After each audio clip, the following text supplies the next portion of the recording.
Hello everyone, welcome to the class. As you all know, we have started the series of NEET previous year questions, जिसमें हम 2015 से लेकर 25 तक के सभी क्वेश्चंस डिस्कस कर रहे हैं। आज हम डिस्कस करने वाले हैं क्लासिफिकेशन ऑफ एलिमेंट्स के सभी क्वेश्चंस, जो कि प्रीवियस ईयर क्वेश्चंस हैं जो आए हुए हैं नीट में। अप्रोक्सीमेटली 25 क्वेश्चंस हैं जो आज हम इस क्लास में डिस्कस करेंगे। स्टार्ट करते हैं हमारे फर्स्ट क्वेश्चन से। Which of the following statements are true? कुछ स्टेटमेंट्स दी हुई हैं, पूछ रहा है कि इसमें से कौन कौन सी ट्रू है। तो पहला स्टेटमेंट है unlike gallium that has a very high melting point, caesium has a very low melting point. ऐसा नहीं होता है, गैलियम और सीजियम दोनों का ही मेल्टिंग पॉइंट बहुत ही कम होता है। देखो इस पिक्चर में, यहाँ पे हम गैलियम लिए हुए हैं और हाथ पे रखते ही ये मेल्ट कर जा रहा है। इससे क्या पता चलता है कि इसका मेल्टिंग पॉइंट बहुत ही कम है, अप्रोक्सीमेटली 29.76 के होता है। तो ये स्टेटमेंट हमारी रॉन्ग स्टेटमेंट हो जाएगी। अगला है on Pauling scale the electronegativity value of nitrogen and chlorine are not the same. इसको देखते हैं। जैसे हम पी ब्लॉक में जानते हैं कि नाइट्रोजन, सबसे पहले देखो, boron, carbon, nitrogen, oxygen, chlorine. Chlorine के नीचे क्या आता है? Chlorine, bromine, iodine. अब यहाँ पे हम जानते हैं कि फ्लोरीन की इलेक्ट्रोनेगेटिविटी होती है 4। अगर इसमें से 0.5 कम कर दोगे तो वो ऑक्सीजन की इलेक्ट्रोनेगेटिविटी होगी 3.5, और 3 नाइट्रोजन की इलेक्ट्रोनेगेटिविटी होती है 2.5। 0.5 सब में से कम करते जाना है। कार्बन की इलेक्ट्रोनेगेटिविटी 2.5 और बोरान की इलेक्ट्रोनेगेटिविटी 2 होती है। इसी तरीके से अगर नीचे बढ़ोगे तो फ्लोरीन की 4 होती है, क्लोरीन की 3 होती है। तो इससे देखो, नाइट्रोजन और क्लोरीन दोनों की इलेक्ट्रोनेगेटिविटी 3 है, जो कि सेम है, और इस स्टेटमेंट में दिया हुआ है कि आर नॉट द सेम। तो ये भी स्टेटमेंट गलत हो जाएगी। नेक्स्ट स्टेटमेंट क्या कह रहा है हमारा कि argon, potassium plus, Cl minus, calcium plus 2 और H2 negative are all iso electronic species. तो आइसो इलेक्ट्रॉनिक स्पीसीज क्या होता है कि जिसमें नंबर ऑफ इलेक्ट्रॉन्स सेम होते हैं, उसको आइसो इलेक्ट्रॉनिक स्पीसीज कहते हैं। जैसे ये सब देखो कि आर्गन में 18 इलेक्ट्रॉन्स होते हैं, जो एक नोबल गैस है। अगर पोटेशियम प्लस का देखते हैं तो यहाँ पे पोटेशियम में 19 इलेक्ट्रॉन्स होते हैं। इसका इलेक्ट्रॉनिक कॉन्फ़िगरेशन करोगे तो पता चलेगा कि पोटेशियम में 19 इलेक्ट्रॉन है। पोटेशियम में 19 इलेक्ट्रॉन है, पर हमें गिवन है पोटेशियम प्लस। तो 19 में से अगर एक इलेक्ट्रॉन बाहर जाता है तो पोटेशियम प्लस आता है। तो पोटेशियम प्लस में 18 इलेक्ट्रॉन हो जाएंगे, जो आर्गन के इलेक्ट्रॉन्स के बराबर हो गए। दूसरा दिया हुआ है कैल्शियम प्लस 2, जिसमें 20 इलेक्ट्रॉन्स होते हैं कैल्शियम में। अगर इसमें से 2 इलेक्ट्रॉन निकालोगे तो कैल्शियम प्लस 2 बन जाएगा, जो अगेन आर्गन के इलेक्ट्रॉन्स के बराबर हो गया। नेक्स्ट दिया हुआ है Cl माइनस। तो Cl के पास 17 इलेक्ट्रॉन्स हैं, और निगेटिव लगाओगे तो एक ऐड करना पड़ेगा, जो कि 18 इलेक्ट्रॉन हो गए हैं। और नेक्स्ट दिया हुआ है सल्फर 2 नेगेटिव। सल्फर के पास यहाँ पे 16 इलेक्ट्रॉन है, और इसमें देखो 2 इलेक्ट्रॉन और ऐड कर रहा है, तो ये अगेन 18 इलेक्ट्रॉन हो गया। तो इससे पता चल रहा है कि ये जितने भी दिए हुए हैं ये आयंस, ये सभी आइसो इलेक्ट्रॉनिक स्पीसीज हैं। तो C is the correct statement. Next statement पढ़ो। The correct order of the first ionization enthalpy of sodium, magnesium, aluminium and silicon. तो आयोनाइजेशन एंथैल्पी क्या होता है? मान लो अगर कोई गैसियस, न्यूट्रल गैसियस एटम हम लेते हैं, जैसे सोडियम ले लें, जो गैसियस फॉर्म में होगा, इसमें से अगर एक इलेक्ट्रॉन हमें बाहर निकालना है तो उसके लिए जितनी भी एनर्जी की रिक्वायरमेंट होगी वही हमारी आयोनाइजेशन एंथैल्पी होगा। तो आयोनाइजेशन एंथैल्पी पूछा हुआ है कि इसका ऑर्डर क्या होगा। हम जानते हैं कि एक पीरियड में लेफ्ट टू राइट जाने पे जेड इफेक्टिव की वैल्यू बढ़ती चली जाती है। जेड इफेक्टिव क्या होता है कि न्यूक्लियस का पावर होता है कि न्यूक्लियस किस पावर से आउटर मोस्ट इलेक्ट्रॉन को अपनी तरफ अट्रैक्ट कर रहा है। तो अगर जेड इफेक्टिव की वैल्यू ज्यादा होगी तो इसका मतलब आयोनाइजेशन एंथैल्पी की भी वैल्यू ज्यादा होगी, और लेफ्ट टू राइट जाने पे आयोनाइजेशन एंथैल्पी की भी वैल्यू ज्यादा हो जाएगी। तो ये सोडियम, मैग्नीशियम, एल्युमिनियम, सिलिकॉन में सबसे ज्यादा आयोनाइजेशन एंथैल्पी सिलिकॉन की हो जाएगी, और जो सबसे कम है वो हो जाएगी सोडियम की। सोडियम के बाद आता है इधर मैग्नीशियम, और मैग्नीशियम के बाद आता है एल्युमिनियम। अब देखो, मैग्नीशियम के पास मैग्नीशियम की जो इलेक्ट्रॉनिक कॉन्फ़िगरेशन होती है उसमें होता है 3s2, और जो एल्युमिनियम की इलेक्ट्रॉनिक कॉन्फ़िगरेशन है इसमें होता है 3p1। अब हम जानते हैं कि जो फुल्ली फिल्ड ऑर्बिटल होते हैं उसमें से इलेक्ट्रॉन निकालना कठिन होता है as compared to unsymmetrically filled orbital. तो यहाँ पे 3p1 से इलेक्ट्रॉन निकालना आसान होता है और 3s2 से इलेक्ट्रॉन निकालना कठिन होता है। तो इसके लिए मैग्नीशियम से इलेक्ट्रॉन निकालने के लिए ज्यादा एनर्जी की जरूरत पड़ेगी, और इसीलिए इसकी आयोनाइजेशन एंथैल्पी भी ज्यादा होती है। तो यहाँ पे ये ट्रेंड ऐसा हो जाता है। तो हमारा सबसे पहले तो सिलिकॉन आएगा, उसके बाद मैग्नीशियम आएगा, उसके बाद एल्युमिनियम आएगा, और उसके बाद सोडियम। तो ये स्टेटमेंट भी एक गलत स्टेटमेंट हो जाएगी। नेक्स्ट पढ़ो, the atomic radius of caesium is greater then that of lithium and rubidium. तो हम जानते हैं कि अगर किसी ग्रुप में हम ऊपर से नीचे की तरफ जा रहे हैं तो एटॉमिक रेडियस बढ़ती चली जाती है। जैसे कि ये दिया हुआ है एल्कली मेटल्स का सीरीज, लिथियम, सोडियम,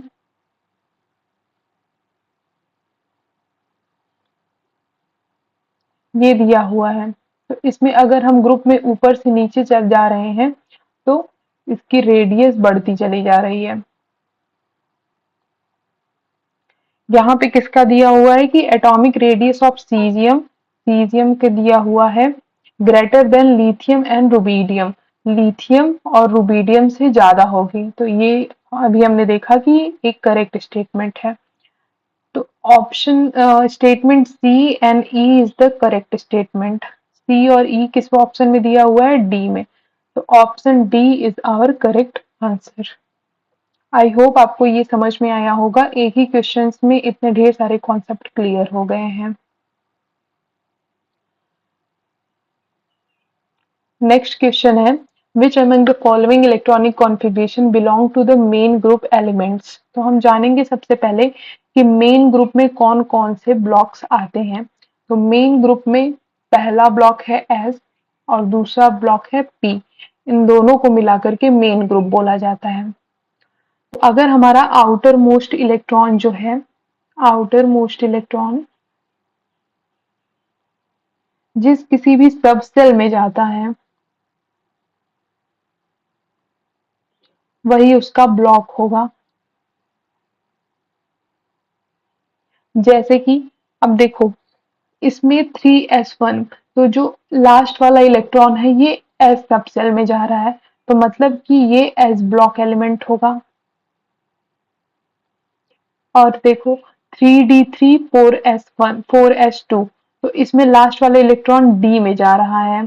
कैसे डी में जा रहा है? हम तो कहेंगे कि 4s2 में भी जा सकता है। तो इसको चेक करने के लिए हम n प्लस एल की वैल्यू यूज करेंगे कि जिसके लिए n प्लस एल की वैल्यू सबसे ज्यादा होगी उसमें ही लास्ट वाला इलेक्ट्रॉन जाएगा। उस जैसे क्योंकि देखो n प्लस एल की वैल्यू ज्यादा होगी तो उसकी एनर्जी भी ज्यादा होगी, और एनर्जी जिसकी ज्यादा होती है लास्ट वाला इलेक्ट्रॉन उसी में जाता है। तो देखियो अगर 3d है तो इसके लिए n प्लस एल की वैल्यू कितनी होगी? n मतलब प्रिंसिपल क्वांटम नंबर की वैल्यू 3, प्लस d के लिए एल की वैल्यू कितनी होती है? 2, ये आ गया 5। और अगर 4s के लिए निकाला जाए तो 4, और s के लिए l की वैल्यू होती है 0, ये आ गया 4। तो मतलब कि हमारा 5 is greater than 4, then last electron will goes in 3d3। तो अब देखो इसमें d में लास्ट इलेक्ट्रॉन जा रहा है तो इसीलिए ये दूसरा वाला हो जाएगा डी ब्लॉक का। नेक्स्ट देखो कि 4d10 5s2 5p5, इसमें तो क्लियरली पता चल रहा है कि लास्ट इलेक्ट्रॉन p में जा रहा है, तो ये तीसरा ऑप्शन p ब्लॉक का हो जाएगा। अच्छी बात ये है कि इलेक्ट्रॉनिक कॉन्फ़िगरेशन दिया हुआ है तो हमें करने की जरूरत नहीं पड़ेगी। नेक्स्ट है कि आर्गन 3d10 और 4s1, इसमें भी लास्ट इलेक्ट्रॉन किस में जा रहा है, 4s1 में, तो ये भी s ब्लॉक का होगा। नेक्स्ट है रेडॉन 5f0 62 7s2। तो अब देखो रेडॉन का इलेक्ट्रॉनिक कॉन्फ़िगरेशन कितना होता है, 86, और 86 के बाद ऐड हो रहा है इसमें 2 + 2, तो ये आ गया 90। अब हम जानते हैं कि लैंथेनॉइड सीरीज होती है और एक्टिनॉइड सीरीज होती है, तो इसको आपको याद करना पड़ेगा कि एटॉमिक नंबर 57 से लेकर के 71 तक आ रहा है, तो ये लैंथेनॉइड सीरीज होगी, और अगर 89 से लेकर के 103 तक आ रहा है तो वो एक्टिनॉइड सीरीज होगी, और ये दोनों एफ ब्लॉक के होते हैं। इसका मतलब कि ये हमारा ई वाला एफ ब्लॉक में आएगा। सॉरी, इसमें देखो 3d10 4s1 है, तो इसमें लास्ट इलेक्ट्रॉन उसमें जाएगा जिसमें कि n+l की वैल्यू ज्यादा हो जाएगी। n+l की वैल्यू किस में ज्यादा होगी, देखो यहाँ पे यहाँ पे 3d10 है, तो इसके लिए n+l की वैल्यू निकालेंगे तो 3 + 2 = 5 आ जाएगा, और इसके लिए निकालेंगे तो ये 4 होगा। तो इसका मतलब लास्ट वाला इलेक्ट्रॉन डी में जा रहा है, तो ये हमारा डी ब्लॉक में आएगा, न कि एस ब्लॉक में। This is very important question, अक्सर इसमें मिस्टेक्स हो जाती हैं, तो आप लोग इसको ध्यान रखिएगा। तो इससे देखो कौन कौन सा हमारा एस और पी में जा रहा है, तो हमारा आंसर मिल जाएगा। एस में क्या जा रहा है, फर्स्ट वाला एस में जा रहा है, बी वाला किस में है, डी ब्लॉक में है, तो ये तो नहीं होगा। सी पी ब्लॉक में है, ये हो जाएगा। डी नहीं होगा, एफ भी नहीं होगा, तो ए और सी किसी ऑप्शन में है, डी में है, तो D is the correct option for this question. Next question है the correct decreasing order of atomic radii of lithium, beryllium, boron and carbon. Atomic radii पूछा हुआ है, तो ये एक पीरियड का ट्रेंड है कि लिथियम के बाद आता है बेरिलियम, बोरॉन, फिर कार्बन। तो हम जानते हैं कि लेफ्ट टू राइट अगर जा रहे हैं तो जेड इफेक्टिव हमारा बढ़ता जाता है। जेड इफेक्टिव मतलब न्यूक्लियस की पावर लास्ट वाले इलेक्ट्रॉन को अट्रैक्ट करने के लिए। तो अगर जेड इफेक्टिव बढ़ता चला गया तो इसका मतलब कि साइज कम होती चली जा रही है, तो यहाँ पे सबसे ज्यादा साइज होगी लिथियम की, फिर बेरिलियम की, फिर boron and then carbon.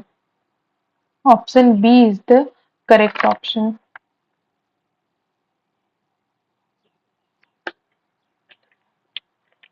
Next question है कि यहाँ पे लिस्ट 1 और लिस्ट 2 दी हुई है, जिसमें कि फर्स्ट में एटम और मॉलिक्यूल गिवन है और उसकी प्रॉपर्टी गिवन है।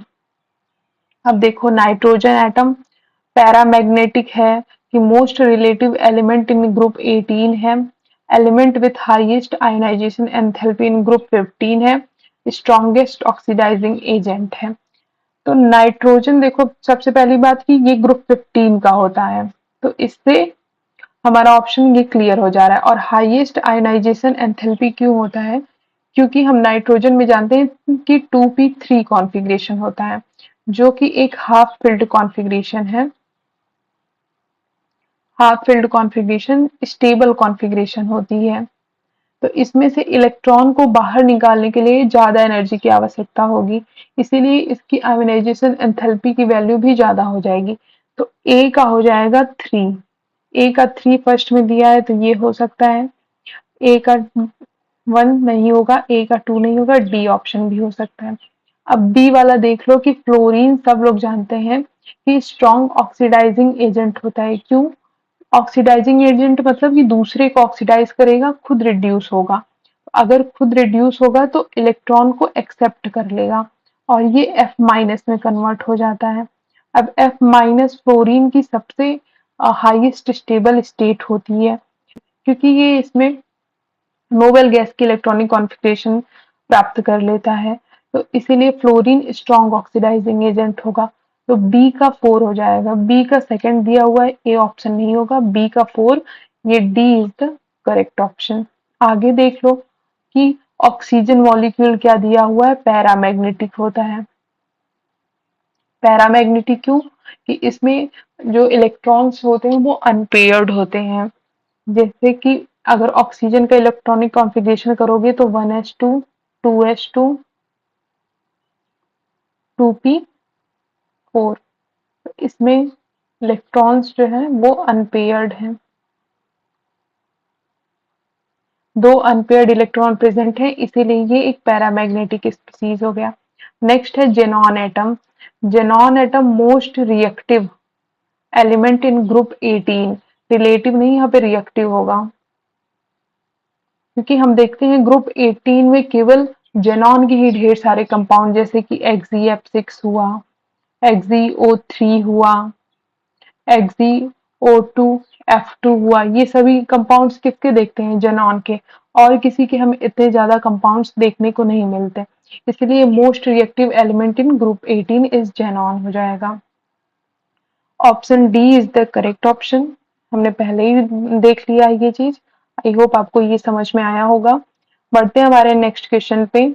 Arrange the following elements in increasing order of first ionization enthalpy of lithium, beryllium, boron, carbon, nitrogen. ये ऑर्डर दिया हुआ है एक पीरियड का। तो हम जानते हैं कि पीरियड में अगर हम लेफ्ट टू राइट जाते हैं, तो अभी देखा हमने जेड इफेक्टिव बढ़ता चला जाता है, और जिससे कि आयोनाइजेशन एंथैल्पी की वैल्यू बढ़ती चली जाएगी। तो लिथियम की आयोनाइजेशन एंथैल्पी की वैल्यू सबसे कम हो जाएगी और नाइट्रोजन की सबसे ज्यादा हो जाएगी। अब बेरिलियम, बोरॉन, कार्बन में नाइट्रोजन से पहले किसका आता है, कार्बन की हो जाएगी। पर बेरिलियम और बोरान में यहाँ पे भी कुछ है। क्या है कि बेरिलियम का इलेक्ट्रॉनिक कॉन्फ़िगरेशन होता है 1s2, 2s2, और बोरॉन का होता है 2p1। तो यहाँ पे एक फुल्ली फिल्ड ऑर्बिटल प्रेजेंट है, जिसमें से इलेक्ट्रॉन निकालना मुश्किल होता है, इसके लिए ज्यादा एनर्जी की जरूरत पड़ेगी। तो इसीलिए बेरिलियम के आयोनाइजेशन एंथैल्पी की वैल्यू बोरॉन से ज्यादा हो जाती है। यहाँ पे बेरिलियम आ जाएगा और लास्ट में बोरॉन, फिर लिथियम आ जाएगा। तो ये हमारा ट्रेंड होगा आयोनाइजेशन एंथैल्पी का। तो लिथियम के बाद बोरॉन, फिर बेरिलियम, फिर carbon, nitrogen. Option B is the correct option for this question. Next question है, arrange the following elements in increasing order of electronegativity, nitrogen, oxygen, fluorine, carbon, silicon. तो यहाँ पे अभी हमने पहले देखा कि सबसे ज्यादा इलेक्ट्रोनेगेटिव होता है फ्लोरीन। फ्लोरीन दिया हुआ है इसमें, इसमें सिलिकॉन दिया हुआ है, तो ये ऑप्शन सी तो पहले ही गलत हो जाएगा। फ्लोरीन के बाद क्या आता है, ऑक्सीजन, ऑक्सीजन के बाद नाइट्रोजन, फिर कार्बन, फिर silicon. Option A is the correct option. अभी पहले हमने देखा था ना, कहाँ गया, हाँ ये है ना, देखो यहाँ पे फ्लोरीन की इलेक्ट्रोनेगेटिविटी सबसे ज्यादा है, उसके बाद ऑक्सीजन की है, उससे कम ऑक्सीजन की है, फिर नाइट्रोजन की है, फिर कार्बन के नीचे यहाँ पे सिलिकॉन होता है। तो इसकी इलेक्ट्रोनेगेटिविटी भी लगभग 2 के अप्रॉक्स होती है। तो इसकी सिलिकॉन की सबसे कम और सबसे ज्यादा फ्लोरीन की। नेक्स्ट क्वेश्चन है, which of the following is the correctly matched. इसमें ऑक्साइड्स दिया हुआ है और पूछा हुआ है कि बेसिक है कि न्यूट्रल है और एम्फोटेरिक ऑक्साइड है। एम्फोटेरिक ऑक्साइड की एक लिस्ट होती है जो कि है जनाबे अली में बेकार, गाया, पंजाबी, सॉन्ग। अगर इन सभी एलिमेंट्स की ऑक्साइड्स प्रेजेंट है तो वो एक एम्फोटेरिक ऑक्साइड होगा। और अगर इसके अलावा नॉन मेटल के ऑक्साइड जो होंगे, नॉन मेटल के ऑक्साइड वो एसिडिक नेचर के होते हैं, और जो मेटल के ऑक्साइड होते हैं वो बेसिक नेचर के होते हैं। मेटल क्या क्या होता है? एस ब्लॉक के एलिमेंट्स मेटेलिक होते हैं, और नॉन मेटल पी ब्लॉक के एलिमेंट्स मेटल नॉन मेटेलिक होते हैं। तो देखो बेसिक ऑक्साइड दिया हुआ है इंडियम 2O3 K2O SnO2। जो ये सभी बेसिक ऑक्साइड का क्या मतलब हुआ कि ये मेटल के होने चाहिए। तो ये तो K2O तो बेसिक होता है, और Sn अभी हमने देखा कि एम्फोटेरिक होता है। ये एम्फोटेरिक हो गया, ये बेसिक हो गया, और इंडियम का ऑक्साइड भी बेसिक होता है। पर यहाँ पे एक एम्फोटेरिक ऑक्साइड आ गया जो कि है SnO2। तो ये हमारा गलत हो जाएगा। न्यूट्रल ऑक्साइड, हाँ न्यूट्रल ऑक्साइड में तीन होते हैं, CO होता है, N2O होता है, और ये NO होता है, न कि NO2। अगर यहाँ पे NO गिवन होता तो ये सही हो जाता, लेकिन यहाँ पे NO2 गिवन है तो ये गलत हो जाएगा, ये गलत हो जाएगा। तो यहाँ पे ये एक गलत ऑप्शन हो जाएगा। न्यूट्रल ऑक्साइड में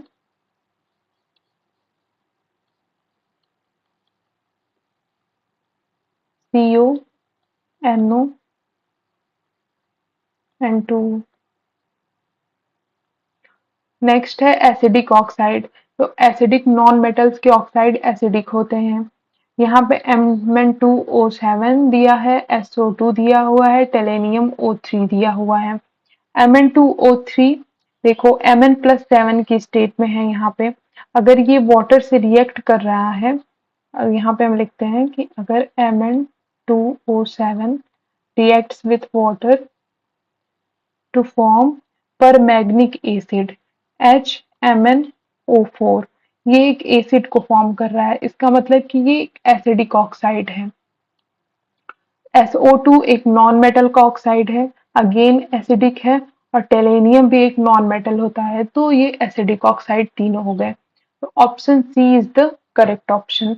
नेक्स्ट देखो एम्फोटेरिक ऑक्साइड गिवन है, बेरिलियम का गिवन है, गैलियम का और जर्मेनियम का गिवन है। तो बेरिलियम और गैलियम तो हमारे ऑप्शन में है ये, लेकिन जर्मेनियम नहीं है, तो ये भी गलत हो जाएगा। तो C is our correct option. Next question है the correct sequence given below containing neutral, acidic, basic and amphoteric oxide each respectively is। इसमें भी अभी हमने देखा क्वेश्चन कि पूछा हुआ है कि कौन कौन से ऑक्साइड न्यूट्रल होंगे, एसिडिक, बेसिक या एम्फोटेरिक होंगे। तो सबसे पहले पूछा हुआ है न्यूट्रल का। तो न्यूट्रल में अभी हमने देखा CO आ जाएगा, NO आ जाएगा, N2O आ जाएगा। तो CO इसमें देखो 3 NO दिया हुआ है, बी ऑप्शन नहीं होगा। और उसके बाद है एसिडिक। एसिडिक के लिए नॉन मेटल का ऑक्साइड होना चाहिए। जिंक यहाँ पे मेटल है, ऑप्शन ए भी कैंसिल हो जाएगा। और ऑप्शन सी में कार्बन है जो कि नॉन मेटल है, ये सही हो सकता है, और ये भी सही हो सकता है, डी ऑप्शन भी। नेक्स्ट है बेसिक। बेसिक में मेटल का ऑक्साइड होना चाहिए, तो यहाँ पे जिंक एक मेटल होता है और कैल्शियम भी एक मेटल होता है। नेक्स्ट है एम्फोटेरिक होना चाहिए। एम्फोटेरिक में अभी हमने देखा कि क्या है, जिंक है, जिंक है। तो इसमें से जिंक लास्ट में किसमें दिया हुआ है, डी ऑप्शन पे डी। तो D is our correct option. NO हमारा एम्फोटेरिक है, कार्बन डाइऑक्साइड एसिडिक है, CaO बेसिक है, और ZnO एम्फोटेरिक ऑक्साइड है। नेक्स्ट क्वेश्चन देखो the correct order of first ionization enthalpy for the given 4 elements are. तो फर्स्ट आयनाइजेशन एंथैल्पी की value पूछा हुआ है। इसमें हम जानते हैं कि लेफ्ट टू राइट जाने पे किसी भी पीरियड में आयनाइजेशन एंथैल्पी की वैल्यू बढ़ती चली जाती है। तो सबसे ज्यादा यहाँ पे फ्लोरीन के लिए हो जाएगा, और सबसे कम यहाँ पे कार्बन के लिए हो जाएगा। तो बी और ए गलत ऑप्शन हो जाएगा। अब देखो सी और डी में से नाइट्रोजन और ऑक्सीजन में से किसका हो सकता है? देखो कार्बन के बाद नाइट्रोजन आता है, फिर ऑक्सीजन, फिर फ्लोरीन। ट्रेंड के हिसाब से तो हमें ये होना चाहिए कि हाँ यही है, लेकिन यहाँ पे हम सभी जानते हैं कि नाइट्रोजन की आयनाइजेशन एंथैल्पी की वैल्यू हाईएस्ट होती है, क्योंकि यहाँ पे इलेक्ट्रॉनिक कॉन्फ़िगरेशन होता है 2p3 और यहाँ पे होता है 2p4। 2p3 एक हाफ फील्ड इलेक्ट्रॉनिक कॉन्फ़िगरेशन है, जो कि स्टेबल इलेक्ट्रॉनिक कॉन्फ़िगरेशन है। अब यहाँ से एनर्जी निकालने के लिए, यहाँ से इलेक्ट्रॉन निकालने के लिए एनर्जी की रिक्वायरमेंट होगी, वो ज़्यादा होगी, तो आयनाइजेशन एंथैल्पी भी ज़्यादा हो जाएगा। तो यहाँ पे इसीलिए फ्लोरीन के बाद आता है नाइट्रोजन, फिर ऑक्सीजन, फिर कार्बन। तो D is the correct answer. Next question है, decrease in size from left to right in actinoid series is greater and gradual than that of lanthanoid series due to. अब यहाँ पे एक concept आता है shielding effect का। ये shielding effect क्या होता है कि जैसे जो ये मान लो हमारा न्यूक्लियस है और ये हमारा आउटर मोस्ट इलेक्ट्रॉन है। ये आउटर मोस्ट इलेक्ट्रॉन पे ये न्यूक्लियस हमेशा एक फोर्स लगाता रहता है, जिससे ये इलेक्ट्रॉन्स को अपनी तरफ पुल करता रहता है। लेकिन ये जो बीच में इलेक्ट्रॉन्स प्रेजेंट होते हैं, ये इस इफेक्ट को कम करने की कोशिश करते हैं, मतलब ये आउटर मोस्ट इलेक्ट्रॉन को सील्ड करने की कोशिश करते हैं। इसी को बोलते हैं सील्डिंग इफेक्ट। तो जो ऑर्बिटल जैसे कि एस ऑर्बिटल है, ये एक ही बहुत ही डिफ्यूज्ड ऑर्डर है और डिफाइंड ऑर्बिटल है। तो ये एस ऑर्बिटल क्या करेगा कि इसकी सील्डिंग इफेक्ट बहुत ही ज्यादा होती है, हाई सील्डिंग इफेक्ट होता है, क्योंकि इसके ऑर्बिटल बहुत ही डिफ्यूज होते हैं, डिफाइंड होते हैं, तो ये न्यूक्लियस के पावर को कम कर देते हैं। तो ऑर्डर क्या होता है सील्डिंग इफेक्ट का?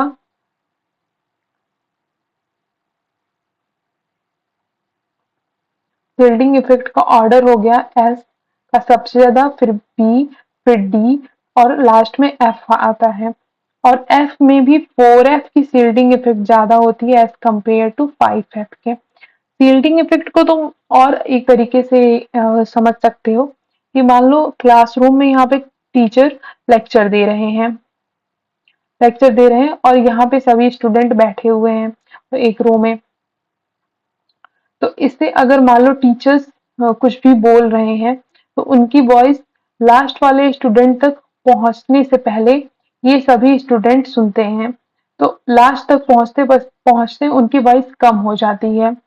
तो इससे क्या पता चल रहा है कि उनकी वॉइस को ये जो पहले बैठे हुए स्टूडेंट है, फर्स्ट रो में, सेकेंड रो में, थर्ड रो में या फोर्थ रो में, वो सील्ड कर रहे हैं। सिमिलरली जो न्यूक्लियस का पुल करने की पावर होती है लास्ट वाले इलेक्ट्रॉन को, उसको ये जो उससे पहले ऑर्बिटल्स में प्रेजेंट इलेक्ट्रॉन होते हैं, वो उसको कम करने की कोशिश करते हैं, उसको सील्ड करने की कोशिश करते हैं। यही होता है सील्डिंग इफेक्ट।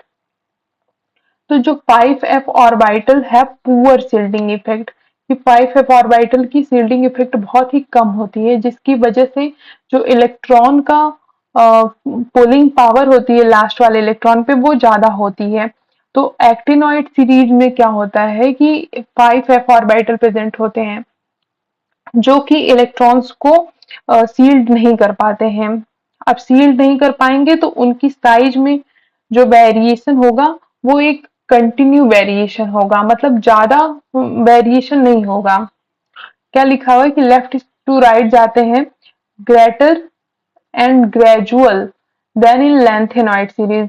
लेंथेनॉइड सीरीज में 4f ऑर्बिटल प्रेजेंट होता है, तो 4f ऑर्बिटल होगा, उसकी सील्डिंग इफेक्ट ज्यादा होगी। इसका रीजन यही होगा कि 5f ऑर्बिटल है पुअर सील्डिंग इफेक्ट।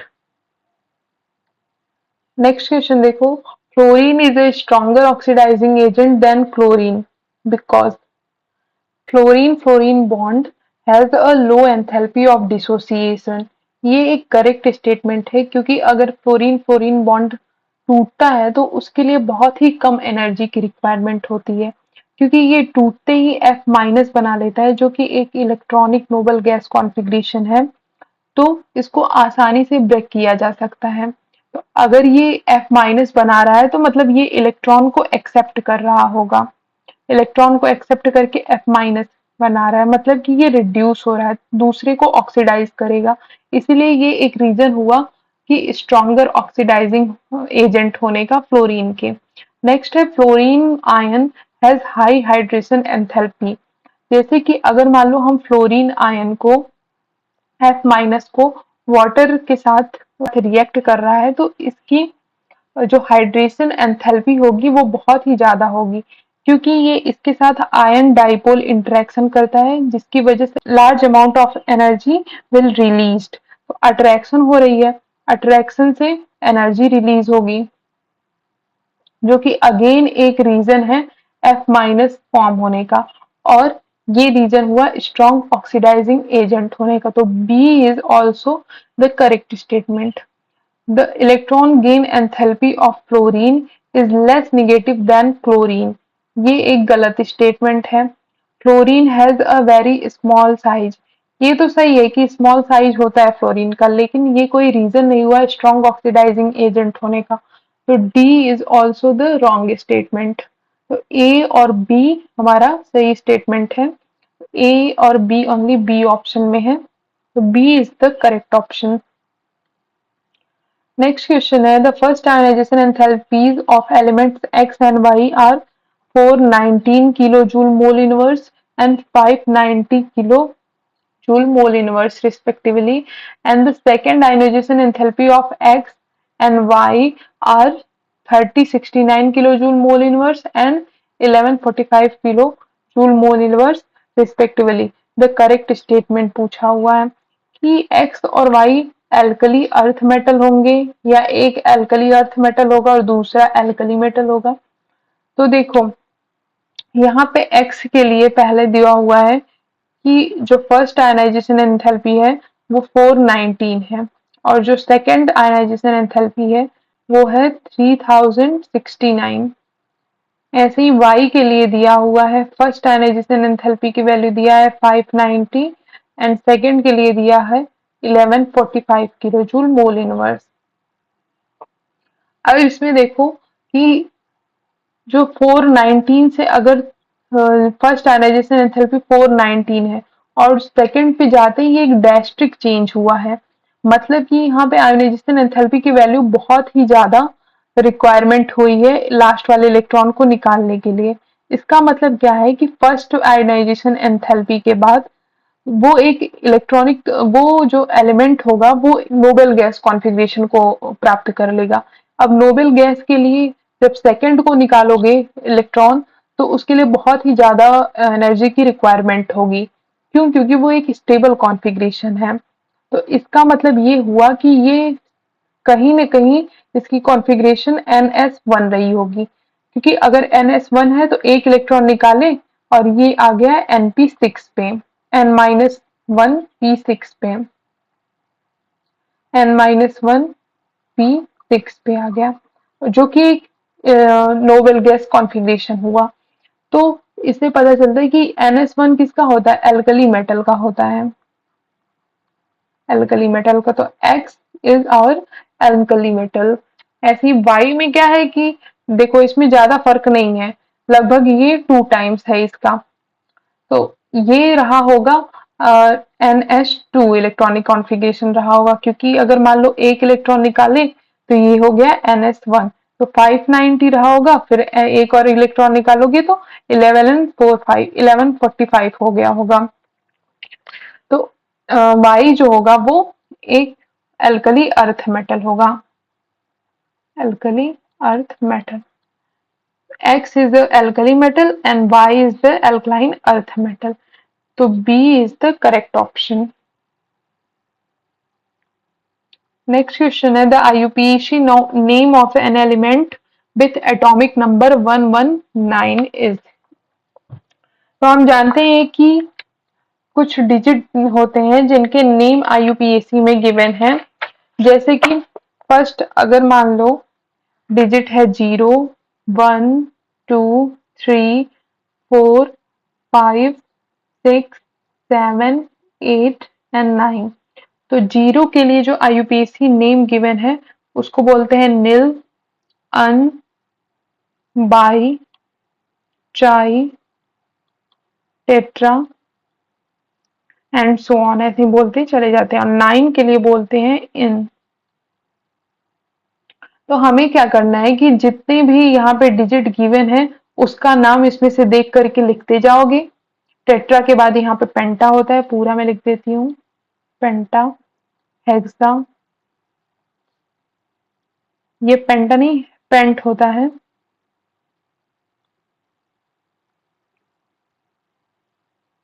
ये हेक्स होता है, हेक्स के बाद होता है सेप्ट, फिर होगा ऑक्ट। तो जितने भी डिजिट होगा उसका नाम इसमें से लिखते चले जाओगे और लास्ट में आकर के IUM लगा दोगे। जैसे 119 का हम लिखते हैं तो 1 के लिए हम यहाँ पे देखो अन लिखते हैं, अन, फिर अगेन 1 है तो फिर अन लिखेंगे, अन, और लास्ट में 9 है तो 9 के लिए इन लिखेंगे, इन, और लास्ट में हम लगा देंगे IUM, IUM। ये IUPAC नेम हो गया 119 का। आप और भी IUPAC नेम प्रैक्टिस करिएगा, ये इंपॉर्टेंट होता है, ऐसे क्वेश्चंस पूछे जा सकते हैं। तो देख लो करेक्ट ऑप्शन कौन सा है। अन, अन, अन, ये तो होगा नहीं, क्या है अब इसमें, अन, अन, इन, IUM, तो ये हो जाएगा, ए इज द करेक्ट ऑप्शन। ये हमारा दिया हुआ है सभी का 101 से लेकर के 10118 तक के सभी नंबर्स के IUPAC नॉमेनक्लेचर में दिए हुए हैं और इसका ऑफिशियल नेम भी दिया हुआ है, ये भी एक बार पूछ लिया गया था। अभी हम इससे भी रिलेटेड एक क्वेश्चन करेंगे। नेक्स्ट क्वेश्चन है कि नेम दिया हुआ और उसका IUPAC ऑफिशियल नेम पूछा हुआ है। अभी हमने इससे रिलेटेड एक क्वेश्चन दिया और पहले दिया हुआ है अन, अन मतलब 1, नील मतलब 0, अन मतलब 1, 101 का पूछा हुआ है। फिर नेक्स्ट है अन मतलब 1, नील मतलब 0, उसके बाद ट्राई मतलब 3103 का पूछा हुआ है। फिर अन, नील, हेक्स 106, अन, अन, अन मतलब 111। तो ये हमारे पास दिया हुआ है। तो इस सीरीज में आप देखोगे कि सबका इलेक्ट्रॉनिक सिंबल दिया हुआ है और साथ में IUPAC ऑफिशियल नेम भी गिवन है। तो इसमें आप मैच करोगे तो इससे पता चलेगा कि इन सब का गलत नेम दिया हुआ है, A B C का गलत दिया हुआ है, केवल 111 का ये जो नेम गिवन है IUPAC ऑफिशियल नेम यही सही है।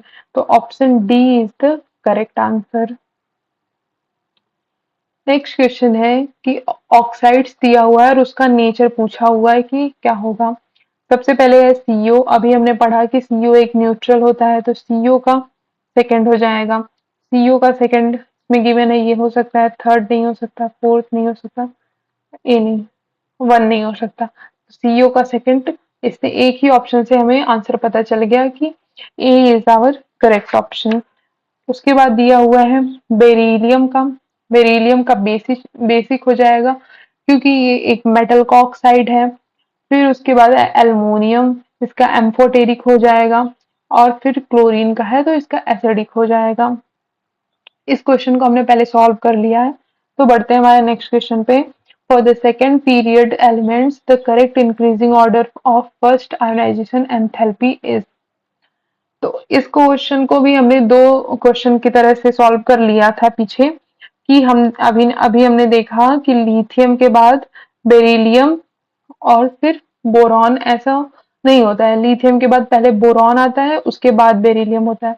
और नाइट्रोजन और ऑक्सीजन में सबसे पहले ऑक्सीजन आयनाइजेशन एंथैल्पी नाइट्रोजन की ज्यादा होती है, उसके बाद ऑक्सीजन का आता है। तो इसमें देखो कि लिथियम के बाद बोरॉन, लिथियम के बाद बोरॉन, फिर बेरिलियम, फिर कार्बन, फिर ऑक्सीजन का कम है, उसके बाद नाइट्रोजन, फ्लोरीन, नियॉन। तो C is the correct option. Next question है which of the following oxide is most acidic in nature. Most acidic पूछा हुआ है। तो एसिडिक ऑक्साइड का क्या मतलब है कि वो नॉन मेटल का ऑक्साइड होना चाहिए और यहाँ पे हमें सभी मेटल दिए हुए हैं। तो जिसमें नॉन मेटालिक कैरेक्टर सबसे ज्यादा होता है वो हमारा मोस्ट एसिडिक हो जाएगा। तो देखो, हम जानते हैं कि ग्रुप में अगर हम ऊपर से नीचे की तरफ आ रहे हैं, टॉप टू बॉटम अगर हम आ रहे हैं, तो मेटालिक कैरेक्टर इंक्रीज करता जाता है। मतलब नॉन मेटालिक कैरेक्टर घटता चला जाता है। नॉन मेटालिक कैरेक्टर इंक्रीज कर रहा है, नॉन मेटालिक कैरेक्टर डिक्रीज कर रहा है। तो सबसे जो टॉप पे होगा वो नॉन मेटालिक कैरेक्टर होगा इसमें। तो टॉप में क्या होता है, ये है,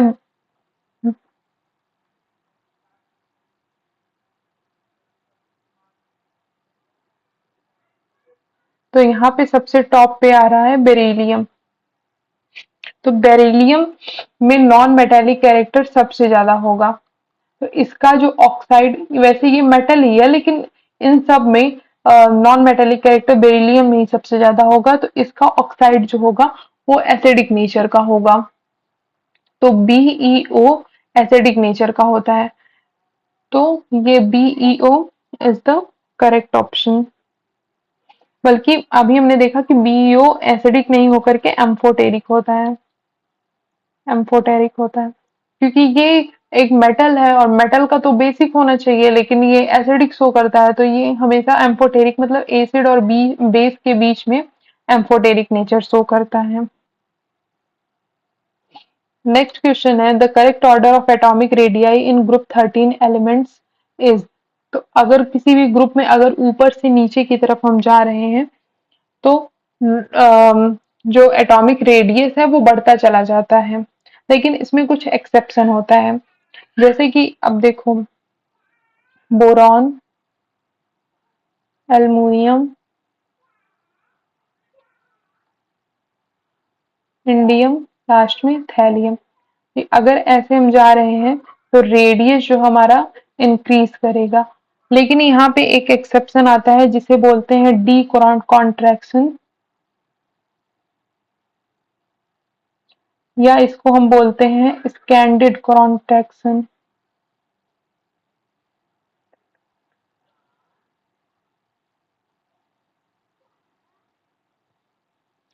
क्या होता है कि जैसे गैलियम जो है फोर्थ पीरियड का एलिमेंट है, तो इससे पहले आ जाता है यहाँ पे 3D10, 3D10 आता है, और 4p1 इलेक्ट्रॉनिक कॉन्फ़िगरेशन होता है।